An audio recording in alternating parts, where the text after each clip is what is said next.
This is Ray's Magnet Blaster 2. I made some new changes. Blaster number 1 was about an average of 18 inches. Ray's Blaster number 2, we can get up to almost 36 inches. There's my yardstick there. This is my level. And this is my activator. What can be under that cylinder? I'll fire it again and then I'll show you. I'm taking a black box approach. We don't know at this point what's under there. We do know that whatever it is propelling this small car forward at a very strong force.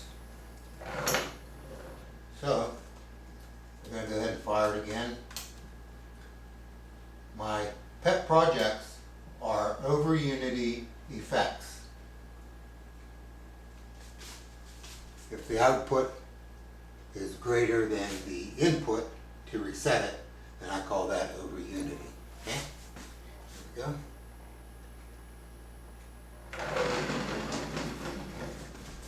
Fired.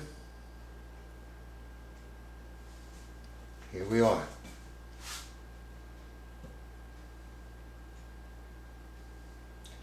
Ray's Blaster number 1, I had a zigzag pattern of the activator magnet. I was trying to break up the forces so that only the usable force would come through. This works similar. We can focus the field that we want down better. On a large magnet, a single one, then there's a bulge between the north and the south. These bulges present problems with the car. On one side it wants to grab it back, I call that output resistance, and on the other side the bulge can prevent the car to come in easily. I call that input resistance. Okay, we'll fire it again.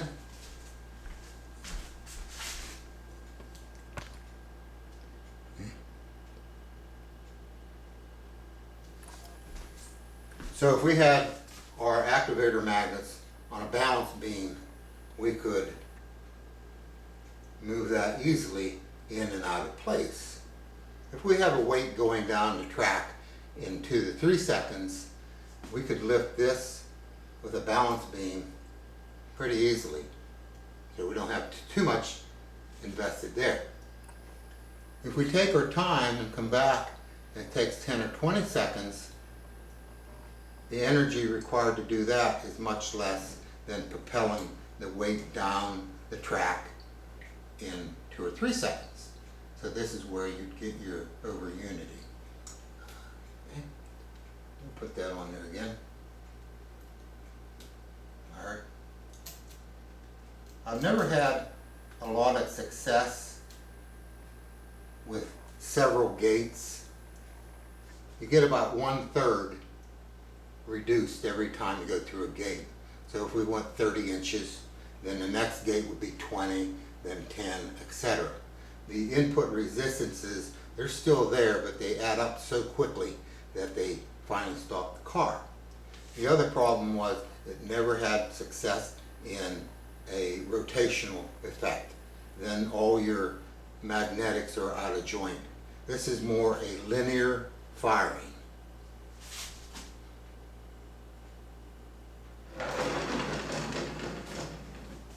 But it is substantial. I want to show you what 75% of my designs are based on, what principle. I'm going to use this to represent, it's a small pack of magnets, to represent the car. If you notice, these are all pretty much in line, and I'll explain the other ones later. If I have at right angles, another pack of magnets, which represents in the background your activator, they're at right angles. I have covered this in other series, but I call it Ray's right angle magnetics. When we have this set up, I'm going to hold this one loosely and we bring it in to the other one. It wants to resist this way, but if we turn this around,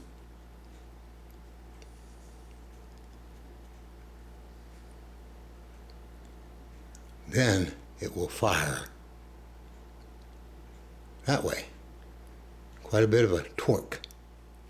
But the problem was it wants to pull it back as it goes through. It wants to lock up and hold right there. So it does fire. You can do this at home. But it would pull back. So that comes to the next issue. What I did.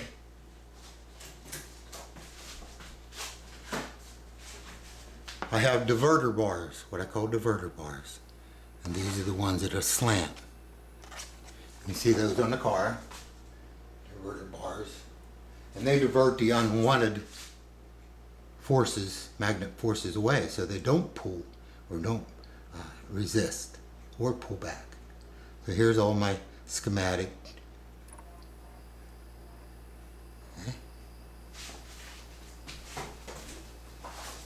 Here's a schematic of my activator. That's the one that's vertical.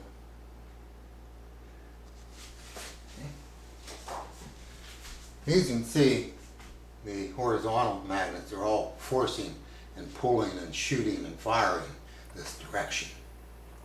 I put another one down here. It's down for a different level, so the force that would try to grab a hold of it and pull back is weaker because it's a different level, and also I have it slanted a little bit, but it's still one of the horizontal ones. Okay? You could go up. This is clay putty. I put a little bit of putty in between these two, just keep them from locking up. These are small button magnets on top, and they help get that angle about 45 degrees. It's not real crucial. Some of these a little bit more than 45 or less. Okay, we're going to do one thing here and then we'll close up. Okay, so I have this board. I have about 4 foot of board travel.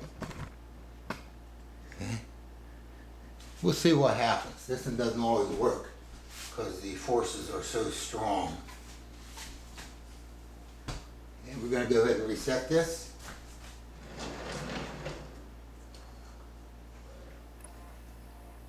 That's an exciting field to be in over unity effects. Our goal is to find a way of using these partial over unity effects, and within that partial segment is to return it and fire it and to develop more power out and in. So that's our goal. Okay.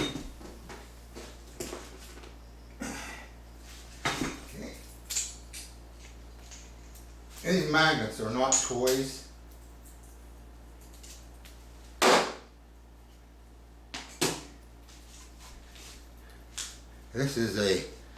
This one got stuck on there, can't get it off. But this is a 2 inch by 3 inch and a 1 by 2 inch Neo. These got stuck on it, I can't get them off either. So together, if you had these on, say, a 800,000 pound anvil, it would probably lift that thing up. So you can see the usage I've put this thing through. It's had a hard life too. So anyhow, we're going to use this because I hold it up further. The bulging fields come more to a taper as you come away. So I'll be able to hold this away and still be able to fire it without those input and output resistances. So, see what happens. This one doesn't always work.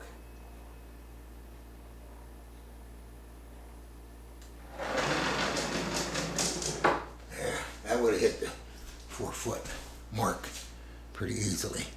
So that's your 4-footer. Thanks for watching.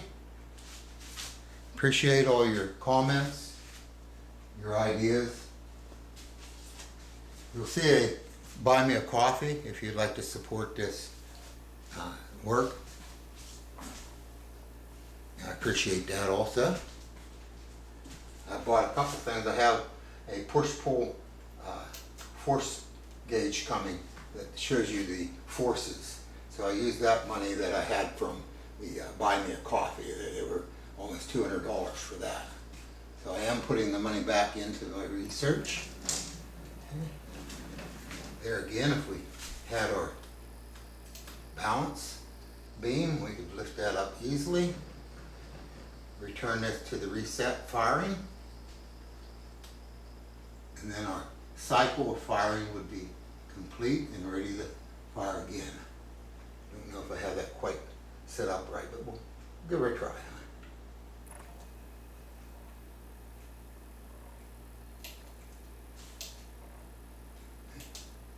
Thank you again. Have a good day. And make every day count.